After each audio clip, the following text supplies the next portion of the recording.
Itu suara siapa? Masuk saja. Dini hari seperti ini tak baik berada di luar rumah. Hah? Apa? Ada yang mau melahirkan? Ya. Melahirkan memang suka tak kenal waktu. Ia bisa datang kapan saja. Seperti juga kematian. Oh, kematian? Kenapa aku jadi melatur menyebut kematian? Selama 3 tahun aku di sini, Puskesmas ini jadi saksi bahwa kelahiran dan kematian itu tak pernah adil. Kau boleh ngotot mengatakan ada kelahiran pasti akan diimbangi oleh kematian. Begitukah? Hukum itu membuat jumlah manusia selalu sama. Dan itu kunci eksis bangsa manusia sampai kini. Begitukah? Pendapat itu sudah harus dikoreksi sekarang. Di beberapa tempat, bahkan kelahiran jauh lebih banyak daripada kematian. Lihat saja kotamu sendiri. Makin hari pemukiman menelan sawah-sawah petani. Ruko-ruko merambah sampai hutan-hutan kota. Itu tandanya kelahiran lebih banyak daripada kematian. Setujukah? Kau harus setuju. Kalau tidak, monol ini tak akan aku lanjutkan. Kau harus tahu, di sini hukum keseimbangan itu tidak berlaku. Sebagai orang Jawa yang mewarisi ajaran harmoni dari para tetua, aku merasa dibenturkan pada kenyataan pahit yang berbeda dengan apa yang pernah diajarkan.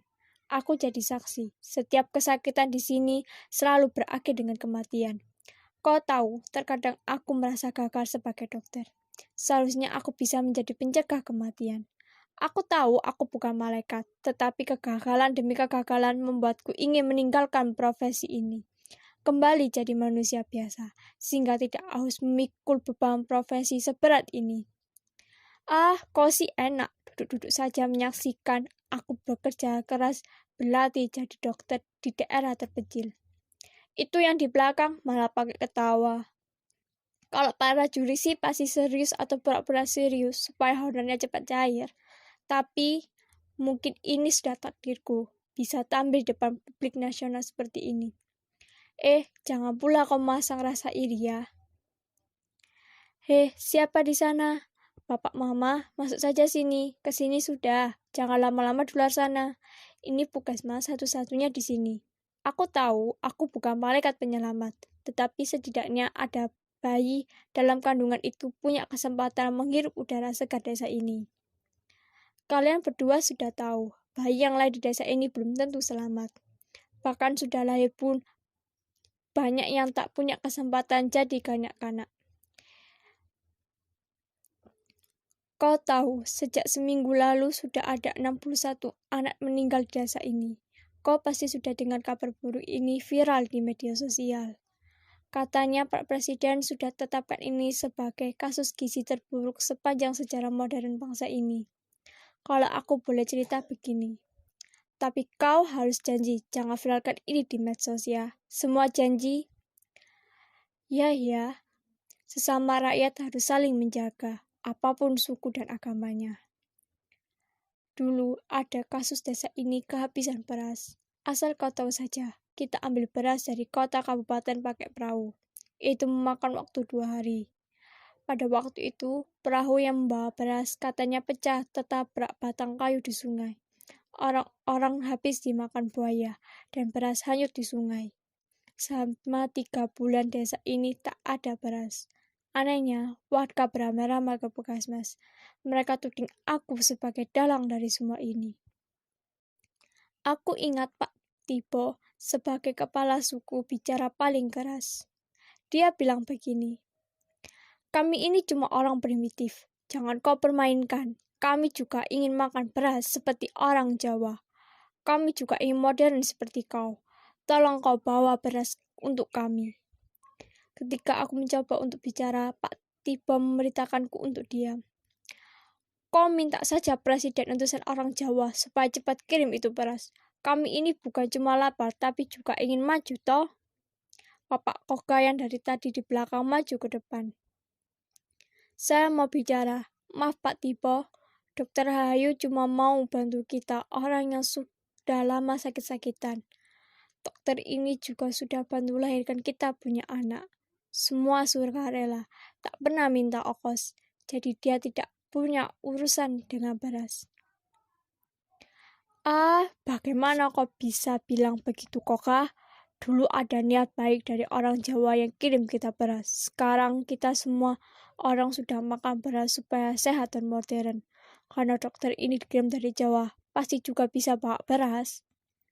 Tidak, Pak Tibo. Aku beranikan diri untuk mulai bicara. Saya dikirim dari Jawa untuk bantu kesehatan warga. Walau terbatas, saya cuma punya obat-obatan. Mari kita pikirkan bersama mengatasi ketiadaan beras. Saya ada punya usul. Bagaimana sementara kita kembali makan sagu? Mana pula bisa begitu kau bicara? Jam presiden dulu ada bilang kalau orang Papua mau modern harus makan itu beras. Makan itu sagu hanya berpanjang penderitaan. Kami tak mau lagi makan sagu. Sagu berarti penderitaan. Karena kami juga ingin modern toh.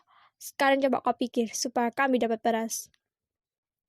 Kau pasti berpikir orang-orang di sini kaku dan kepala kan? Selama di sini aku justru banyak belajar bagaimana mereka berpikir dan ambil keputusan. Mereka selalu berpikir lurus, konsisten, dan teguh pada janji. Itu yang justru aku manfaatkan dengan baik. Tidak seperti kau yang suka mencah-melincah. Sekarang pilih ini, besok pilih itu, tergantung siapa yang ngasih rezeki. Pak Tibo, begini, katakan padaku. Sebagai kepala suku, saya boleh tanya? Dia mengangguk. Dulu Pak Tibo dilahirkan mama setelah kerjasama dengan ada punya bapak bukan? Walau ia tampak bingung tapi wajahnya jadi lucu. Untuk apa kau tanya-tanya itu? Tanpa mereka mana bisa kita ini ada, begitukah? Waktu mama dan bapak kerjasama, mereka ada makan apa toh? Kulihat mukanya bertambah lucu. Pasti makan sagu. Aku tahu ia mulai terjerat. Langsung saja aku tarik jerat agar mudah melintir lehernya. Ketika lehernya cukup dekat, aku katakan pada dia. Bapak dan mama saja makan sagu. Kenapa kita orang tidak? Ia mencoba menjawab. Orang Jawa bilang, kalau kau berhenti makan itu sagu dan mulai makan beras, kau pasti modern. Tidak lagi disebut primitif. Kami di sini semua ingin jadi orang modern, toh? Pak Tibo jadi modern tak harus makan itu beras. Orang Belanda tak makan beras tapi makan roti dari gandum. Karena gandum hidup di tanah Belanda. Nah, kalau di tanah Papua ini tumbuh sagu, kenapa tidak kita makan sagu saja? Kita bisa olah sagu jadi roti, begitukah? Mana pula bisa begitu, tiba-tiba orang yang tadi diam saja bicara. Aku sungguh ingat dia lelaki yang datang puskesmas malam-malam, membawa seorang yang terluka. Ia menggendongnya dan mengatakan, dokter jangan banyak tanya, obati saja dia. Aku minta kepadanya membaringkan laki-laki itu di bangku ini. Aku lihat darahnya mengucur dari dada kirinya. Lukanya cukup parah. Aku tahu ini luka tembak. Ada peluru besar di tubuhnya. Dan mengatakan, Bapak, dia harus operasi. Saya tidak punya alat, jadi Bapak harus bawa dia ke rumah sakit kabupaten. Saya sudah bilang kau obati saja. Jangan banyak tanya, apalagi kasih itu perintah. Ketika mengatakan itu, ia mengacu sebuah senjata. Aku sembunyikan rasa gugupku itu. Kalau Bapak tunjukkan itu senjata, saya tidak bisa bekerja. Bapak duduk sudah di sana. Saya akan keluarkan itu peluru dengan pisau kurang steril. Maukah? Jawab, itu terserah kau dokternya. Sudah saya bilang kan jangan banyak tanya. Untung peluru tidak terlalu dalam masuk ke dalam dada laki itu. Meski begitu, aku tetap membiusnya dengan menggunakan pisau bedah seadanya dan berhasil mengeluarkan peluru. Ketika aku mencuci tangan di halaman, laka itu mengejar. Jangan dokter, kasih mati itu teman. Kenapa tidak bisa bergerak? Saya bisa kasih mati juga sama dokter. Tolong hidupkan lagi. Senjatanya kembali ditendangkan kepadaku. Kukatakan, Bapak tidak banyak gunanya bertempur di gunung-gunung. Mari sini gabung sama orang-orang kampung. Kita sama-sama hidup sama orang kampung, sama republiknya. Bertempur sama tentara cuma akan dihasilkan kematian. Tanpa kuduga senjatanya, ia masukkan kembali ke dalam tas nokennya. Kulihat teman mulai sadar, ia kembali menggendong temannya dan pergi menghilang dalam kegelapan malam. Aku lanjutkan lagi kisahku dengan orang yang datang malam itu ya. Kau ada setujukah? Lalu dia bilang begini. Sagu kami sudah habis dimakan Tara. Apa yang bisa diolah jadi roti? Bagaimana kalau besok pagi kita sama-sama ke hutan cari sagu dan kita olah jadi roti? Bagaimana Pak Tipo? Bapak setuju kah? Tapi alangkah kagetnya, pohon sagu sudah hampir-hampir tak ada lagi. Lahan sagu yang ku tahu dulu berhampar di sini sudah berubah jadi hamparan sawit yang luas. Waktu itu, Pak Tipo dan sebagai warga desa langsung berbalik arah dan tidak mengatakan apa-apa. Sejak itulah sikapnya mulai mengeras. Ia tetap ngotot ingin makan beras dan pemerintah di Jawa harus bertanggung jawab dengan keadaannya di sini. Seluruh tragedi kekurangan gizi di sini itu karena pemerintah di Jawa telah mengganti sagu dengan beras. Padahal beras tak pernah ditanam di sini, sehingga harus selalu mendatangkan dari Pulau Jawa. Apa? Mau melahirkan? Kenapa tidak langsung masuk saja ke puskesmas? Mari Bapak Mama, setiap kelahiran apapun keadaannya harus diberi kesempatan untuk hidup. Hidup? Disitulah terus terang aku merasa gagal sebagai dokter yang dikirim jauh-jauh dari tanah Jawa sampai ke pedalaman Papua. Di sini di tengah-tengah kejayaan alamnya berlimpah, mengapa tragedi gizi buruk itu bisa terjadi? Sungguh tak bisa kunala dengan logika kepala. Sudah aku coba menjadikan kematian demi kematian sebagai energi untuk bertahan. Tapi bukan kematian benar yang kutangisi. Hidup menderita di tengah kelimpahan berkah. Itulah yang jadi soal sekarang. Bagaimana mungkin di surga terjadi kelaparan? Suatu saat hari, seorang transmigran asal Bali yang tinggal tak jauh dari desa ini menyetak hidupku. Ia kebutuhan kemari untuk berobat karena di desanya belum ada puskesmas. Ia cuma bilang, hidup itu harus menanam, tak bisa langsung memetik hasil. Kalimat ini begitu sederhana, tapi membuatku berpikir sepanjang malam. Warga di sini dulu memang sebagian hidup dari menangkap ikan di sungai dan sebagian lagi mencari sagu untuk dijual. Tetapi setelah sungai tercemar karena limbah sawit dan pohon sagu menyusut karena pembukaan perkebunan, kehidupan warga benar-benar morat-marit. Dengan sedih harus kuceritakan kepadamu. Anak-anak cuma disuguhi batok dan sabut kelapa muda. Para orang tua cuma makan buah nipah yang banyak tumbuh di rawa-rawa. Itu pun kalau masih ada. Itulah seperti yang sudah kau baca kemudian di koran-koran viral di media sosial. Desa ini dilanda bencana gizi buruk. Aku merasa bertanggung jawab atas kejadian ini. Rencana semula ingin pulang ke Jawa tahun ini aku batalkan. Aku merasa harus di sini bersama warga-warga. Melalui segala kesulitan dan jauh lebih dibutuhkan dalam kesengsaraan hidup. Aku tahu Pak Tipo tidak pernah sepaham denganku, tapi ujung penderitaannya hanya bisa menyelamatkan hidup kita. Dokter Rahayu, masih untung kami punya dokter. Beras tidak penting lagi, karena kami bisa hidup dari apa saja. Ini kami ada bawa hipere. Kami tahu dokter juga sudah lama tidak makan beras. Silakan dokter. Aku kaget bukan main. Ia bahkan aku seenggam ubi. Ini makanan paling mewah di saat-saat begini. Belum sempat aku tanyakan dari mana yang meraih pere itu. Pak Tipo berkata lagi.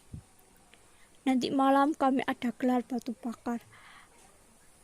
Kami undang dokter ke desa. Setelah itu Bapak Tipo pergi begitu saja. Aku berdiri terpaku di halaman puskesmas. Kepala suku yang kepikir kaku dan main kuasa itu yang menyimpan kebaikan selama ini tak pernah diperlihatkannya. Sepanjang hari itu aku berpikir tradisi batu bakar bisa digelar sebagai ucapan rasa syukur dan menyambut tali silaturahmi warga. Berarti ada hal yang istimewa sudah terjadi. Tenang dokter, kami tahu dokter orang muslim. Jadi kami tidak pakai itu babi. Kami cuma pakai daun dan hipere, kata Bapak Tipo yang menyambutku di gerbang kampung. Bapak tidak, jika boleh tahu, dari mana seluruh hipere yang dibakar batu? Bapak Tipo hanya senyum. Di tengah-tengah kampung, warga membuat tingkah mengelilingi api. Mereka sedang membakar batu-batu sebesar genggaman orang dewasa. Kau pasti tidak kenal upacara batu bakar batu kan? Kalau belum tahu juga sekarang mudah. Silakan klik situs pencarian di internet, silakan baca ya. Aku tak mau menolak ini berpanjang kisahnya tentang bakar batu. Aku cuma ingin katakan di tengah kerumunan warga dapat orang-orang yang berasal dari luar kampung. Mereka dengan cekatan melakukan pekerjaan bakar batu. Ia memasukkan hipere dan dedaunan hutan sebagai sayuran. Aku tahu tradisi bakar batu lebih banyak dilakukan suku-suku di pegunungan Jayawijaya karena mereka menghasilkan hipere. Di antara kerumunan warga lokal yang malam itu tanpa baju, tiba-tiba aku menangkap sosok yang berbeda. Ia adalah transmigran asal Bali yang dulu pernah berobat ke Puskesmas, ditemani oleh 5 orang lainnya. Silakan dokter, saya kenalkan ini orang yang kasih kita selamat dari kelaparan, kata Pak Tigo. Setelah memberi salam pada para transmigran dan para pemuka suku pedalaman, aku bertanya, jika Bapak yang sudah membawa hipere ke kampung ini? Ia menjawab, kami menanam ini semua di tanah Papua untuk orang Indonesia. Nah, sekarang silakan saudara-saudara maknai sendiri kata-kata kepala suku dari pendalaman itu. Aku mau permisi, ada pasien yang menunggu di luar halaman. Bapak, Mama, ayo masuk sini sudah. Puskesmas ini terbuka untuk siapa saja. Tak perlu takut sama dokter Jawa. Kita semua bersaudara, toh?